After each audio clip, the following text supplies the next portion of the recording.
அருமை தமிழர்களே, சிவகுமாரின் அன்பான வணக்கங்கள். நம்ம ஃப்ரெண்டை பற்றி சொன்னால் நாம் யாருன்னு சொல்ல முடியும் அப்படின்னு பொருள் இருக்கிற ஒரு ஆங்கில பொன்மொழி உண்டு. Tell me your friend, I will tell about you அப்படின்னு. சேரிடம் அறிந்து சேர் அப்படின்னு நம்ம ஔவையார் கூட சொல்கிறாங்க. என்ன காரணம் அப்படின்னா, நம்முடைய மதிப்பு நாம் யாருடைய சூழலில் இருக்கிறோம் அப்படிங்கிறத பொறுத்தது.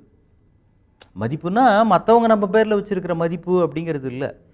இப்போ இந்த புத்தகம் எவ்வளவு, இதனுடைய மதிப்பு என்னன்னா 100 ரூபாய் அப்படிங்கிறோம். ஏன்னா அதனுடைய உள்ளடக்கத்தை பொறுத்தது.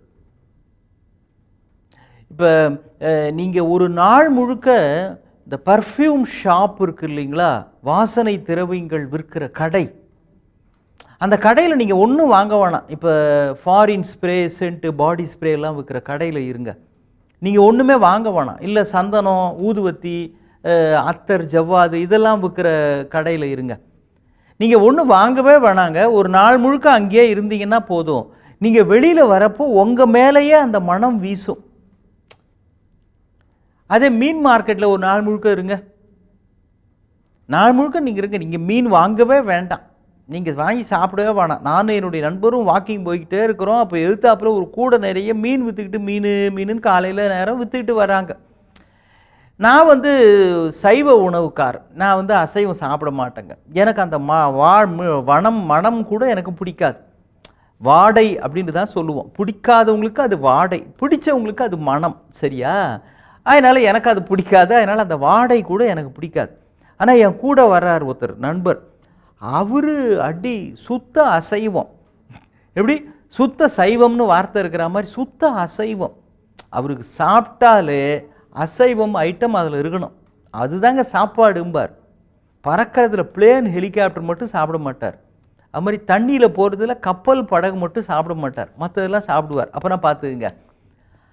இப்போ எதுத்தாப்பில் மீனுன்னு விற்றுக்கிட்டே அவர் கூடையோட வர்றாரா, ஐயா அந்த ஸ்மெல்லே நமக்கு ஆகாதுங்கன்னு நான் கப்புன்னு மூக்கை பிடிச்சிட்டேன். என் மூக்க வாடை ஆகாது. கூட அவரு டக்குன்னு மூக்க மூடிக்கிட்டார். நான் கேட்டேன், இதெல்லாம் உனக்கே ஓவராக தெரில, என்ன முன்னாலே என்ன பார்த்து சீன் போடுற அப்படின்னு. என்ன விஷயம் அப்படின்னு. எனக்கு தான் அந்த வாடை பிடிக்காது, உனக்கு தான் அது மனமாச்சே, நீ அவ்வளோ ஆசையாக அதை தின்றவனாச்சே, விட்டா கூடையோட இறக்கி வச்சு ஒன்று ஒன்றா உள்ளே தள்ளுற ஆள், நீ எதுக்காக மூக்க மூடிக்கிட்டேன்னு கேட்டா. நீ எதுக்காக மூடிக்கிட்டான்னு. இல்லைப்பா, அந்த வெளியில் இருக்கிற வாசனை உள்ளே போயிடக்கூடாதுக்காக மூடிக்கிட்டேன்னு. நீ வெளியில் இருக்கிறது உள்ளே போயிடக்கூடாதுக்காக மூடிக்கிட்ட, நான் உள்ளே போன அந்த மனம் வெளியில் போயிடக்கூடாதுன்றதுக்காக மூடினேன் அப்படின்னா. இப்போ பாருங்க, சாப்பிட்றதுலையே அவங்களுக்கு பிடிச்சதா இருந்தால் அது மனம், இல்லைன்னா வாடை. அதுக்கு மேத்தார் தான் அவங்க நடவடிக்கையே இருக்குது. இப்படிப்பட்ட மீனை விரும்புகிறவர்கள் அல்லது விரும்பாதவர்கள் யாராக இருந்தாலும் மீன் மார்க்கெட்டில் போய் நாள் முழுக்க இருந்தீங்க அப்படின்னா உங்கள் மீதும் அந்த மனம் வருகிறது.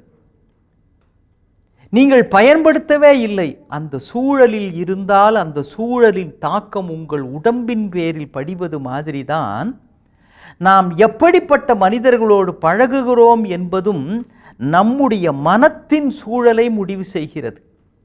நீங்கள் சிறந்த நண்பர்களோடு, அறிஞர்களோடு, மேதைகளோடு, ஞானிகளோடு பழக பழக பழக அந்த சூழலில் இருந்தாலேயே உங்களுக்கும் அந்த தாக்கம் ஏற்படுகிறது.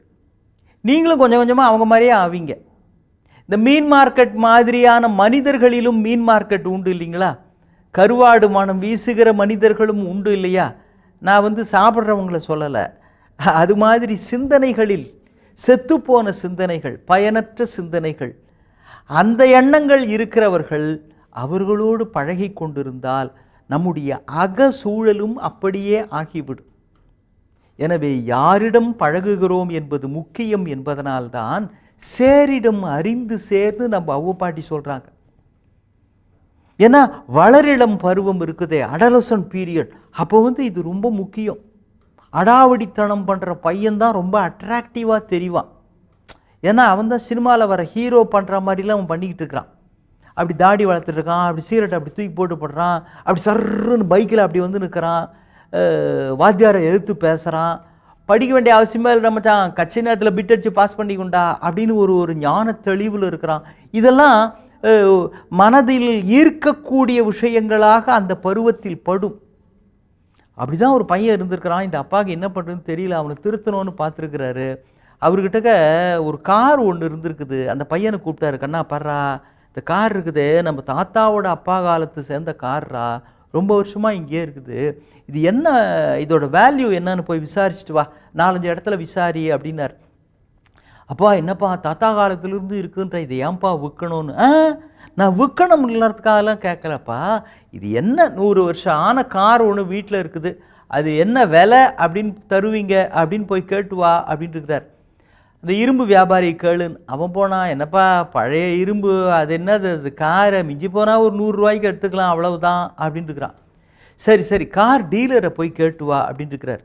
கார் டீலர்கிட்ட போனால் என்னப்பா அது ஒரு 5000 ரூபாய்க்கு எடுத்துக்கலாம், அதுக்கு மேலே ஒன்று 100 வருஷம் ஆன கார்லாம் என்னப்பா நமக்கு ஸ்பேர் பார்ட்ஸ்லாம் கூட இப்போ கிடைக்காது, அது வேஸ்ட்டு அப்படின்னு.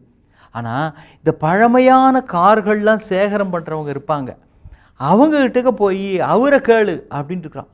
அவர்கிட்ட போய் கேட்டான், 100 வருஷத்துக்கு முந்தின காரா, 3 லட்சம் கொடுக்குறேன்ப்பா, உடனடியாக நான் இப்போயே வந்து எடுத்துக்கவா, கையில் கேஷ் டெலிவரி பண்ணிடுறேன் அப்படின்ட்டு இருக்கிறான். அப்பா அவர் 3 லட்சம் தரான்னு இருக்கிறாருப்பா. பாத்தியா, மதிப்பு தெரிந்தவர்களுக்குத்தான் இதனுடைய உண்மையான மதிப்பு என்ன என்பதை எடை போட முடியும். நீ கூட அதே மாதிரி தான், உன்னுடைய மதிப்பு தெரிந்தவர்களிடத்தில் அல்லது மதிப்பை உயர்த்தவர்கள் மத்தியில் பழக வேண்டுமே தவிர, உன் மதிப்பு தெரியாதவர்களிடத்திலும் மதிப்பை கீழ் இருக்கிறவர்கள் மத்தியிலும் உன் பழக்கம் இருக்கக்கூடாது. சேரிடம் அறிந்து சேர் என்பது காருக்கு மட்டுமல்ல, யாருக்கும் பொருந்தும்ங்கிறத புரிஞ்சுக்கோன்னார். அப்பா அப்படின்னு கண்களில் கண்ணீர் வந்தது. பையன் புத்தம்புது கார் மாதிரி மாறப்போகிறான் அப்படிங்கிறத அப்பா புரிஞ்சுக்கிட்டார். நீங்கள் கண்டிப்பாக புரிஞ்சிட்ருப்பீங்கல்ல. மீண்டும் சந்திப்போம். வணக்கம்.